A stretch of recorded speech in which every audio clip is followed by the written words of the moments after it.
Bismillahirrahmanirrahim. Assalamualaikum warahmatullahi wabarakatuh. Kembali lagi dengan channel saya Yusuliha Yusuf. Alhamdulillah untuk hari ini mudah-mudahan kita semua tetap dalam lindungan Allah dalam keadaan sehat walafiat. Amin. Teman-teman, kali ini kita akan membahas kisah Al-Kahfi bagian yang keempat ya. Insya Allah ini adalah kisah Al-Kahfi yang terakhir, yaitu ujian tentang kekuasaan. Sudah kita ketahui bahwa surah Al-Kahfi ada 4 kisah di dalamnya. Yang pertama yaitu ujian tentang orang-orang yang melakukan kesyirikan. Yang kedua yaitu ujian ujian tentang harta. Yang ketiga yaitu ujian tentang menuntut ilmu. Keempat, insya Allah hari ini mudah-mudahan Allah berkahi ya, ujian tentang kekuasaan. Kekuasaan ini diujikan kepada seseorang yang bernama Zulkarnain oleh Allah Subhanahu wa taala. Zulkarnain ini dalam bahasa Arab artinya adalah sang pemilik 2 tanduk. Zulkarnain. Entah wallahu alam ya, artinya apa, karena banyak sekali pendapat ya. Ada yang mengatakan dia benar-benar punya tanduk kecil di kanan kiri. Ada yang mengatakan dia ini pemilik bumi belahan penguasa belahan timur dan barat. Ada yang mengatakan dia ini setiap berjihad selalu mengepang rambutnya 2, karena orang-orang zaman dulu kan seperti itu ya, dikepang rambutnya ya. Dan ada yang mengatakan dia ini saat berjihad di jalan Allah pernah meninggal, ditusuk kepalanya bagian kanan, kemudian dengan izin Allah dia hidupkan kembali dan ditusuk lagi, meninggal pada bagian kiri, sehingga dia punya 2 tusukan bagian kepalanya. Dan wallahu alam ya, yang benar yang mana ya, karena ini hanya pendapat saja, karena banyak sekali pendapatnya ya, ada 10 sampai 11 kalau nggak salah. Dan di sini Zulkarnain ini adalah seorang raja yang soleh. Allah menguji Zulkarnain ini dengan segala sesuatu yang dicukupkan karena kebutuhannya, jadi tidak ada kekurangan kepadanya. Dan Zulkarnain ini lulus pada ujiannya karena dia menggunakan semuanya kepada jalan yang baik. Dia mengajak kepada kebaikan, tidak mungkar. Karena kekuasaan ini fitnahnya sangat banyak sekali ya, lebih dahsyat daripada harta. Orang yang punya kekuasaan, masya Allah ya, kita lihat sendirilah orang-orang yang agak berpunya di sekitar kita sajalah. Makanya fitnahnya itu sangat-sangat masya Allah lah, tidak perlu kita bahas panjang lebar di sini. Dan kisah ini dituliskan pada ayat 83 sampai 98 dalam surat Al-Kahfi. Pada ayat 84-nya, mereka akan bertanya kepadamu Muhammad tentang Zulkarnain. Ini firman Allah ya, bahwa nanti mereka akan bertanya kepada Muhammad tentang Zulkarnain. Ini sebab turunnya ayat. Sebagaimana surah Al-Kahfi diturunkan karena orang-orang Quraisy yang menanyakan 3 hal, dan salah satunya adalah ini. Jadi orang-orang akan menanyakan kepadamu tentang Zulkarnain, karena mereka bertanya, tanyakan kepada Muhammad, tentunya kita Shallallahu Alaihi Wasallam ya, bagaimana kisah seorang laki-laki yang menguasai belahan timur dan barat, yang melakukan perjalanan dari timur hingga barat dunia. Ini pertanyaan yang sangat umum dan global sekali ya, sangat sulit untuk ditebak. Siapa kan tidak tahu. Nabi Muhammad SAW pun juga tidak tahu, karena dengan izin Allah akhirnya Nabi Muhammad SAW bisa menceritakan ini kepada orang-orang Quraisy tersebut, termasuk sahabat-sahabat yang menukil kisah ini, karena kisah ini telah tertulis di banyak hadis-hadis yang sahih ya. Mereka akan bertanya kepada Muhammad tentang Zulkarnain. Katakanlah, aku akan bacakan kepadamu cerita tentangnya. Jadi di sini Nabi Muhammad akan menceritakannya, tapi tidak lengkap ya, karena semua cerita-cerita bukan hanya Zulkarnain ya, semua cerita-cerita Nabi pun di sini tidak lengkap, karena Al-Quran bukanlah sebuah sejarah. Kita hanya harus meyakini, seperti halnya Zulkarnain. Jika Allah mengatakan pernah ada seorang penguasa yang namanya Zulkarnain, dia telah melewati ujian karena kekuasaan dimilikinya untuk menjadikannya sebuah kebaikan, maka kita harus percaya. Hanya cukup segitu, tidak perlu kita harus mencari tahu, karena itu sangat tidak manfaat sekali bagi kita. Cukup Allah beritahu pernah ada, ya sudah, kita tidak perlu mencari-cari hal-hal yang tidak perlu. Sesungguhnya kami telah memberi kekuasaan kepadanya di muka bumi, dan kami telah memberikan kepadanya jalan untuk mencapai segala sesuatu. Di sini Zulkarnain diberi segala sesuatu yang dibutuhkannya oleh Allah. Kemudian ayat 85-nya, maka dia pun menempuh suatu jalan, dan ayat 86-nya, hingga apabila dia telah sampai ke tempat terbenam matahari, berarti ke arah barat ya, dia melihat matahari terbenam di dalam laut yang berlumpur hitam, dan dia mendapat di situ segolongan umat. Kami berkata, hai Zulkarnain, ini firman Allah ya, kamu boleh menyiksa atau boleh berbuat kebaikan terhadap mereka. Jadi Allah sini berfirman kepada Zulkarnain, terserah kamu apakan, kamu boleh mengazabnya atau kamu boleh melakukan kebaikan kepada mereka, terserah itu kepadamu. Karena Zulkarnain ini berkelana sampai ke ujung dunia. Di sini ceritakan di ujung barat ya, wallahu alam tempatnya di mana, karena tidak diberitahukan tempatnya oleh Allah Subhanahu wa taala, dan kita tidak perlu tahu ya. Di situ dijumpai tempat terbenamnya matahari, dan itu ada laut yang berlumpur hitam, kemudian banyak segolongan umat di situ. Akhirnya Zulkarnain ini memilih yang kedua, yaitu menawarkan kebaikan dan tidak melakukan peperangan jika mau ikut dengan agamanya, yaitu untuk menyembah Allah Subhanahu wa taala.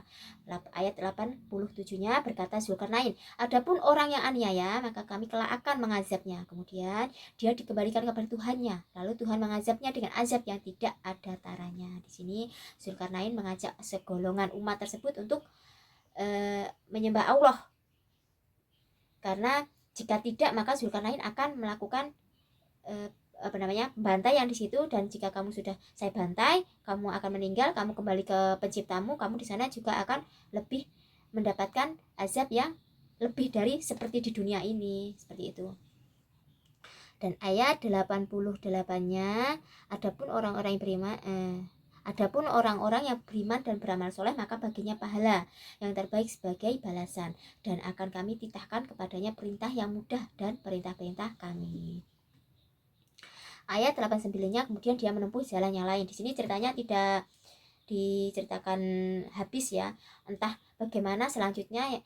Intinya Zulkarnain ini melakukan perjalanan hingga barat dunia dan menemukan segolongan kaum dan mengajak kepada kebaikan, entah dia menerima atau tidak, di sini tidak dijelaskan. Intinya sudah selesai dan Zulkarnain melakukan perjalanan lagi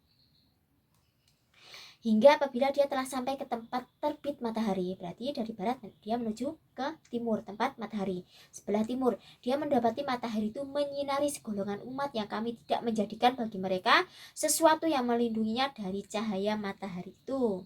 Jadi setelah dari barat selesai, Zulkarnain melakukan perjalanan lagi ke timur. Di sana juga dia bertemu dengan segolongan kaum di sana yang katanya umat ini tidak menjadikan mereka sesuatu yang melindungi dari cahaya matahari. Jadi dia tidak ada pelindung dari cahaya matahari. Ini juga banyak sekali pendapat ya. Di sini pendapatnya ada yang mengatakan mereka adalah segerombolan kaum yang tidak memakai baju karena terpapar sinar langsung, karena di sini dikatakan tidak ada yang melindungi dari cahaya matahari. Ada yang mengatakan lagi, pendapat lagi, mereka di situ tidak ada yang mempunyai rumah-rumah. Jadi mereka tidurnya di batu-batu, di gua-gua. Ya wallahu alam ya, entah pendapatnya yang mana, tapi banyak sekali pendapat. Kemudian ayat ke 91-nya, demikianlah dan sesungguhnya ilmu kami meliputi segala apa yang ada padanya.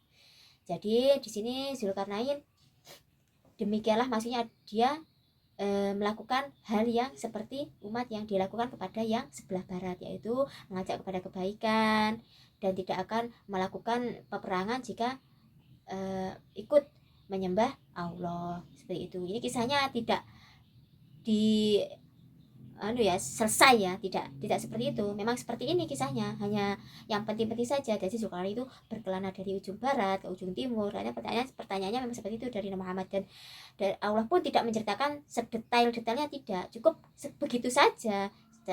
Dari barat bertemu kaum, diajak beriman, entah dia beriman atau menolak itu tidak ada ceritanya. Kemudian ke timur, kaumnya adalah orang-orang yang terpapar sinar matahari seperti yang dijelaskan tadi, juga tidak dijelaskan apakah beriman atau tidak, tapi sudah selesai seperti itu. Dan akhirnya kemudian dia menempuh suatu jalan yang lain lagi, akhirnya berpindah lagi, karena Zulkarnain memang suka berkelana ya.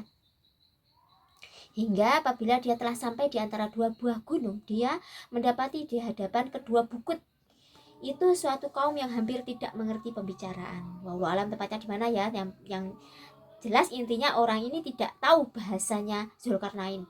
Mereka tidak saling mengerti. Zulkarnain ngomong apa, dia tidak paham. Hingga lama-kelamaan akhirnya entah ada penerjemah, entah Zulkarnain ini bisa mengerti bahasa dia, tidak dijelaskan di sini. Ayat ke-94-nya, mereka berkata, "Hai Zulkarnain, sesungguhnya Ya'juj dan Ma'juj itu orang-orang yang membuat kerusakan di muka bumi. Maka dapatkah kami memberikan sesuatu pembayaran kepadamu supaya kamu membuat dinding antara kami dan mereka?" Akhirnya Zulkarnain ini mengerti, dia mengerti bahasa mereka ya, kemungkinan besar seperti itu. Dan orang ini mengenal Zulkarnain karena Zulkarnain ini memang suka berkelana ke dunia, dari ke sana kemari. Jadi orang ini tahu kalau ini Zulkarnain orang yang berkuasa, orang yang baik. Kemudian dia tidak tahu bagaimana caranya untuk minta tolong kepada Zulkarnain ini, sehingga dia menawarkan pembayaran kepada Zulkarnain untuk menolong kelompoknya dari Ya'juj dan Ma'juj ini. Ya'juj Ma'juj ini adalah segolongan kaum yang merusak bumi. Dia itu perusak di zaman itu ya, beribu-ribu tahun yang lalu. Dia itu suka merusak. Makanya dia minta tolong kepada Zulkarnain dan akan memberikan upah. Padahal Zulkarnain ini orang yang sangat punya segalanya ya. Dan ayat 95-nya Zulkarnain berkata, "Apa yang telah dikuasakan oleh Tuhanku kepadaku terhadapnya adalah lebih baik. Maka tolonglah aku dengan kekuatan manusia dan alat-alat agar aku membuatkan dinding antara kamu dan mereka." Zulkarnain tidak meminta upah. Apa yang aku miliki adalah dari Allah. Beginilah orang ya. Orang kalau soleh ya, dia tidak mengatakan bahwa semua dari dirinya, tapi semuanya dari Allah. Dia hanya minta bantuan kepada orang-orang. Jadi orang-orang di sini minta bantuan kepada Zulkarnain untuk untuk menolongnya dari kaum-kaum Ya'juj dan Ma'juj. Jadi di sini ada dua bukit ya ini. Kita gambarkan ini dua bukit. Ini ada di tengah-tengah kan ada kayak lubang ini ya. Jadi ini bukit-bukit otomatis kan seperti ini. Nah, tengah-tengah ini kan ini tempat jalannya Ya'juj Ma'juj masuk ke kaum itu.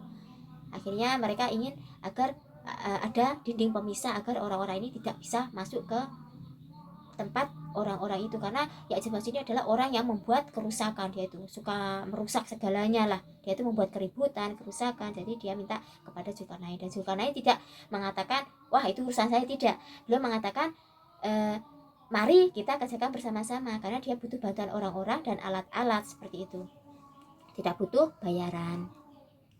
Ayat 96-nya, "Berilah aku potongan-potongan besi hingga apabila besi itu telah sama rata dengan kedua puncak gunung itu, berkatalah Zulkarnain, tiuplah api. Hingga apabila besi itu sudah menjadi merah seperti api, dia pun berkata, berilah aku tembaga yang mendidih agar aku kutuangkan di atas besi panas itu." Wallahu alam ya bagaimana pekerjaannya ya. Ini kisah beribu-ribu tahun yang lalu loh. Kita tidak bisa membayangkan bagaimana pengerjaannya ya, karena ini kita beratkan ini sebuah bukit, ada dua bukit seperti ini, kemudian tengah-tengahnya ini akan dikasih logam-logam besi-besi seperti itu, kemudian dinyalakan api. Kita bayangkan betapa besarnya, betapa banyaknya.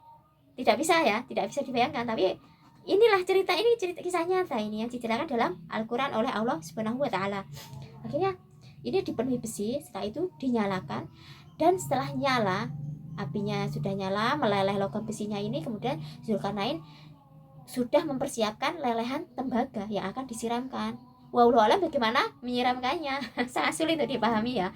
Padahal kita zamannya udah zaman modern ya. Mungkin ini kalau pekerjaan sekarang entah membutuhkan berapa ya modalnya, orangnya, mungkin nggak tahu lah, nggak bisa dibayangkan, karena di antara dua bukit dia harus memenuhi bukit tersebut, kemudian menyiramkan tembaga. Bagaimana caranya tidak tahu ya, hanya Zulkarnain ini. Zulkarnain berkata, berkat rahmat Allah, jadi bukan dari dia. Jika Zulkarnain ingin sombong, dia bisa sombong, tapi dia tidak sombong, semua dari Allah. Kemudian ayat 97-nya, maka mereka tidak bisa mendakinya dan mereka tidak bisa pula melobanginya. Sangat kuat sekali besi, tembaga dicampurkan menjadi sebuah dinding. Dan wallahu alam ya tempatnya Ya'juj Ma'juj ini bagaimana, karena setelah ini antara dua bukit ini tadi dipenuhi dan dicor menjadi dinding, dia tidak bisa keluar. Jadi entah bagaimana dia itu hidupnya, apakah dia di dalam terowongan, apakah dia ada pelindungnya, walau alam, yang penting dia itu sudah nggak bisa keluar, tidak bisa memanjat, tidak bisa melobangi karena saking kuatnya. Apakah dinding ini bisa hancur? Ini ayatan selanjutnya. Dinding ini adalah rahmat dari Tuhanku, maka apabila sudah datang janji Tuhanku, dia akan menjadikannya hancur luluh, dan janji Tuhanku itu adalah benar. Ini ayat terakhir dari kisah dari Zulkarnain ya. Jadi dinding itu bisa hancur dengan izin Allah, entah itu kapan ya. Jadi Ya'juj Ma'juj ini nanti suatu saat dia akan keluar, karena di zamannya Nabi Muhammad SAW dulu pernah bersabda, celakalah orang-orang Arab, celaka. Karena apa? Celaka kenapa? Karena dindingnya Ya'juj Ma'juj sudah berlubang seperti ini, seperti koin dirham. Antara ibu jari dengan telunjuk Nabi Muhammad mengatakan seperti ini, berlubang seperti ini. Jadi zamannya Nabi Muhammad SAW itu dindingnya Ya'juj Ma'juj itu sudah selubangnya sudah sebesar ini, jadi dia sudah bisa melihat matahari keluar. Karena kisah Ya'juj Ma'juj ini ada sendiri ya, ada pembahasannya sendiri. Karena kita membahas hanya Zulkarnain, jadi cukup di sini pembahasan tentang Zulkarnain. Dan untuk pembahasan Ya'juj Ma'juj ini ada sendiri kisahnya. Ini kisahnya tentang salah satu tanda-tanda kiamat. Karena Ya'juj Ma'juj ini keluarnya setelah meninggalnya Dajjal. Dajjal keluar, Nabi Isa membunuhnya, kemudian selang berapa tahun Ya'juj Ma'juj keluar dengan ayat ke-99-nya. Ini ada lanjutannya tentang Ya'juj Ma'juj ini ya.